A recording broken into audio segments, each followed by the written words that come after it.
Hello students, आज हम देख रहे हैं क्लास 5 चैप्टर 9 एक्सरसाइज 9.1। इसमें हमें एरिया ढूंढना है रेक्टेंगल एंड स्क्वायर्स का अलग अलग तरीके से।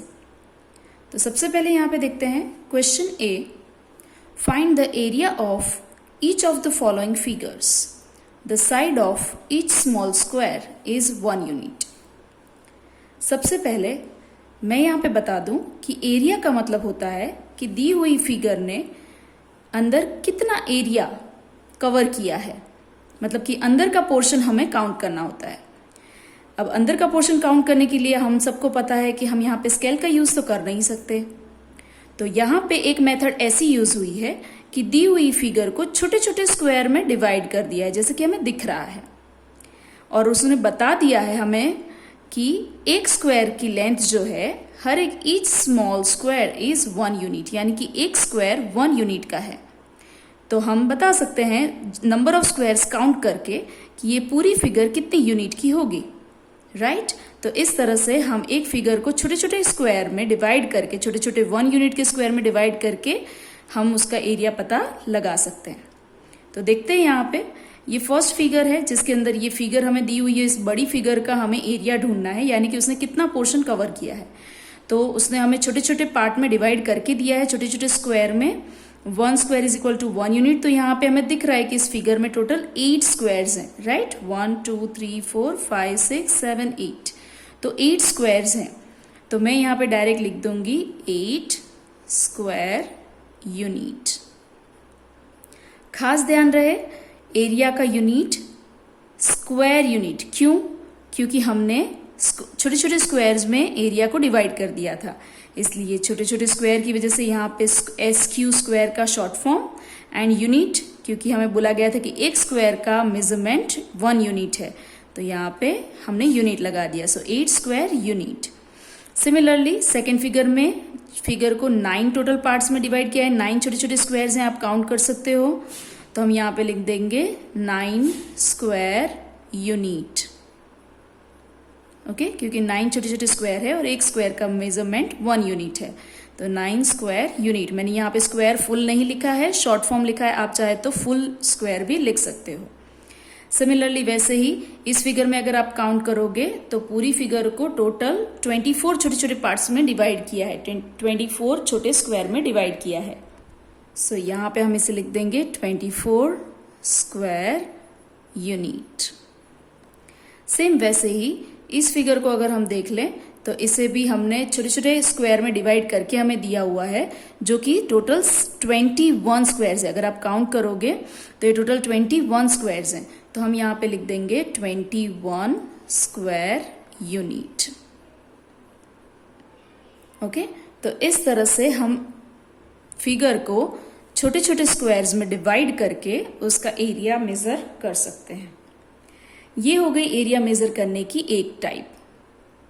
दूसरे भी एक मेथड है जिसकी हेल्प से हम एरिया ढूंढ सकते हैं, जिसके लिए हमें फॉर्मूला की जरूरत होगी। फॉर्मूला कौन से यूज होते हैं ये आप लोग ऑलरेडी जानते हो।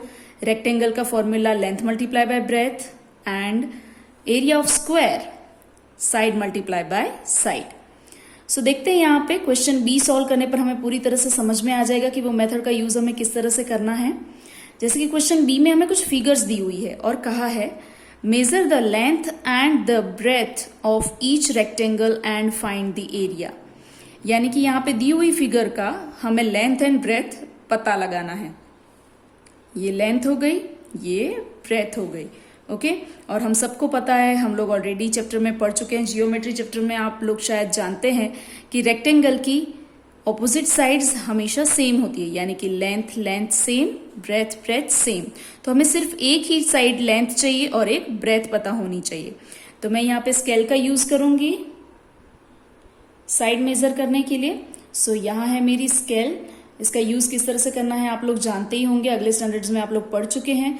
तो मैं यहाँ पे 0 से मेजर करूंगी तो हमें पता चल जाएगा कि इसकी लेंथ जो है वो एग्जैक्टली 4 सेंटीमीटर दिख रही है। होप सो कि आप सब लोगों को प्रॉपरली दिख रहा है कि लेंथ जो है वो 4 सेंटीमीटर जितनी है, ओके।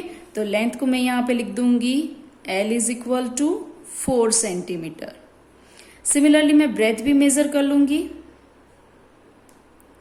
तो होप सो कि सबको दिख रहा है कि मैंने एग्जैक्टली 0 से शुरू किया है एंड यहाँ पे 2 जितनी ब्रेथ है 2 सेंटीमीटर, राइट, यानी कि ब्रेथ के हो गए 2 सेंटीमीटर। तो मैं यहाँ पे लिख दूंगी b is equal to 2 centimetre.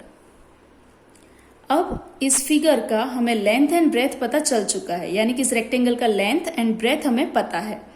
तो अब इस फिगर का एरिया किस तरह से मेजर करना है वो हम लोग नोटबुक में देखते हैं, ठीक है।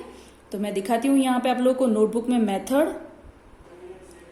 सो यहाँ पे मैंने फर्स्ट नंबर में length is equal to 4 centimetre and breadth is equal to 2 centimetre. Length को शॉर्ट में L कहते हैं, ब्रेथ को शॉर्ट में B कहते हैं और मैंने लिख के रखा है। Please avoid this part. अब हमें यहाँ पे क्या करना है, हमें एरिया ढूंढना है जैसे कि हमसे कहा गया था। तो हम यहाँ पे मैं फॉर्मूला बता दूं, area of rectangle is equal to L multiply by B, यानी कि लेंथ मल्टीप्लाई बाय ब्रेथ। आप इसे एरिया ऑफ रेक्टेंगल को शॉर्ट में capital A is equal to L multiply by B इस तरह से भी लिख सकते हो, ओके। तो L मल्टीप्लाई बाय B, यहाँ पे लेंथ हमें पता है 4 सेंटीमीटर, तो यहाँ पे रख देंगे 4 सेंटीमीटर एंड B भी हमें पता है 2 सेंटीमीटर। दोनों का मल्टीप्लीकेशन कर देंगे, 4 2s are 8 और पीछे यूनिट स्क्वायर सेंटीमीटर, क्योंकि स्क्वायर एंड स्क्वायर 2 टाइम है तो हम उसके आगे स्क्वायर सेंटीमीटर लगाते हैं। स्क्वायर का मतलब होता है 2 टाइम, ओके। अदरवाइज आप छोटे छोटे स्क्वायर वाला स्क्वायर भी विजुलाइज करते हो, वो भी गलत नहीं है। तो यहाँ पे मैंने स्क्वायर शॉर्ट फॉर्म में लिखा है और सेंटीमीटर भी शॉर्ट फॉर्म में लिखा है। तो हमें इस तरह से, चाहे रेक्टेंगल का एरिया हो चाहे ट्राइंगल का एरिया हो, किसी भी शेप का एरिया क्यों ना हो, उसमें स्क्वायर आगे लगाना, यूनिट के आगे लगाना बहुत जरूरी है, ओके। तो यहाँ पे 8 स्क्वायर सेंटीमीटर। बहुत सारे स्टूडेंट्स यहाँ पे गलती करते हैं कि अगर हम रेक्टेंगल का एरिया ढूंढ रहे हैं तो यहाँ पे रेक्टेंगल लिख लेते हैं। चाहे किसी भी फिगर का एरिया हो, यहाँ पे स्क्वायर ही आएगा, यूनिट में हमेशा स्क्वायर ही आएगा, ओके। तो हम इसे बोलेंगे 8 स्क्वायर सेंटीमीटर। सो यहाँ पे मेथड ज्यादा मुश्किल नहीं है, बस आपको यूनिट में थोड़ा सा ध्यान रखना है। सिमिलरली वैसे ही क्वेश्चन बी की बाकी की फिगर्स भी मैं यहाँ पे दिखा देती हूँ, मेजर करके उसका लेंथ एंड ब्रेथ हम लोग मेजर कर लेंगे एंड देन मैं सम यहाँ पे नोटबुक में सॉल्व करके आपको दिखा देती हूँ।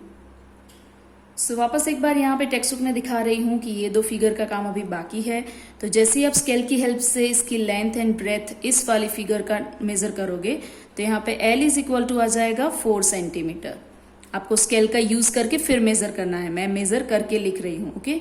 और ब्रेथ यहाँ पे जब आप स्केल से मेजर करोगे तो आंसर आएगा 3 सेंटीमीटर। सिमिलरली इस फिगर में भी L इज इक्वल टू, आप यहाँ पे मेजर करोगे तो मिल जाएगा 3 सेंटीमीटर और यहाँ पे B भी आप मेजर करोगे तो आपको 3 सेंटीमीटर ही मिलेगा, ओके। आप मेजर करके यहाँ पे ले सकते हो। और अब इन दोनों का सॉल्यूशन किस तरह से करना है वो मैं नोटबुक में दिखा देती हूँ। तो कुछ इस तरह से फिगर 2 में L is equal to 4 centimetre, B is equal to 3 centimetre आता है। तो उसके हिसाब से हम एरिया ढूंढ लेंगे, A is equal to L multiply by B। तो उस हिसाब से मैंने ढूंढ लिया है यूनिट, ओके। एरिया का यूनिट यहाँ पे खास देखना है स्क्वायर एंड क्योंकि साइड सेंटीमीटर में थी तो सेंटीमीटर, ओके। सिमिलरली वैसे ही यहाँ पे लेंथ एंड ब्रेथ हम लोगों ने मेजर कर ली थी टेक्स्ट बुक में पहले से ही और उसका मेथड करके हमें 9 स्क्वायर सेंटीमीटर आंसर मिल जाएगा। तो इस तरह से आप रेक्टेंगल का एरिया ढूंढ सकते हो। सेम इसी तरह से क्वेश्चन सी देखते हैं। क्वेश्चन सी हम लोग नोटबुक में ही सॉल्व कर रहे हैं। तो देखते हैं आगे क्वेश्चन सी। यहां पे क्वेश्चन सी में हमसे कहा गया है find the area of each rectangle. यहां पे रेक्टेंगल की हमें फिगर नहीं बताई हुई है, डायरेक्ट मेजरमेंट बता दिया है और हमें फॉर्मूला का यूज करके उसका एरिया ढूंढना है। सो देखते हैं यहाँ पे फर्स्ट नंबर जिसमें हमसे कहा गया है length is equal to 8 centimetre and B is equal to 5 centimetre. तो सेम वही हम अपना फॉर्मूला यूज करेंगे, a is equal to L multiply by B। L है 8 सेंटीमीटर, B है 5 सेंटीमीटर, दोनों का मल्टीप्लीकेशन हो जाएगा 40 स्क्वायर और पीछे सेंटीमीटर, ओके। सो 40 स्क्वायर सेंटीमीटर। सिमिलरली वैसे ही इस क्वेश्चन सी के बाकी के सारे सम्स मैंने सॉल्व करके रखे हैं, आप लोगों को भी ट्राई करने हैं, सेम ही मेथड से है, ओके।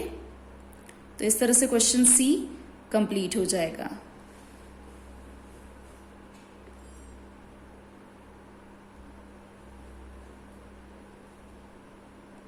सो इस तरह से क्वेश्चन सी यहाँ पे कंप्लीट हो रहा है, आप लोगों को भी प्रैक्टिस करनी है। अब देखते हैं क्वेश्चन डी। सो यहाँ पे क्वेश्चन डी देखते हैं, जिसमें हमसे कहा गया है find the area of each square whose side is given below. यानी कि अब हमें एरिया ढूंढना है स्क्वायर का। स्क्वायर के एरिया का फॉर्मूला भी होता है हमारे पास साइड मल्टीप्लाई बाय साइड, जिसका हम यहाँ पे यूज करेंगे। यहाँ पे हमें साइड बता दी गई है, हमें पता है कि स्क्वायर की सारी ही साइड सेम होती है, तो एक साइड पता है, इसका मतलब कि हमें सारी ही साइड्स पता है, राइट। तो यहाँ पे हमें बता दिया गया है स्क्वायर की side is equal to 5 centimetre. अब एरिया ऑफ स्क्वायर क्या होता है, तो हम यहाँ पे लिख सकते हैं area of square is equal to side multiply by side, यानी कि 5 मल्टीप्लाई बाय 5, क्योंकि दोनों ही साइड 5 है। Okay, 5 5 20, 5 5 are 25 square centimetre. Okay, इस तरह से सम हमारा सॉल्व हो जाएगा। इस जो हमारा फॉर्मूला है, इसे हम शॉर्ट में A is equal to S multiply by S भी लिख सकते हैं। ए यानी area, S multiply by S यानी साइड मल्टीप्लाई बाय साइड, जिसका यूज मैंने बाकी के सारे सम्स में किया है। सारे सम सेम इसी मेथड से सॉल्व करने हैं जो कि मैंने करके रखे हैं, आप लोगों को खुद ट्राई करने हैं। सो यहाँ पे मेरे सारे सम्स खत्म हो रहे हैं और हमारी एक्सरसाइज कंप्लीट हो रही है। सो आप लोग भी प्रैक्टिस करिए। Thank you everyone.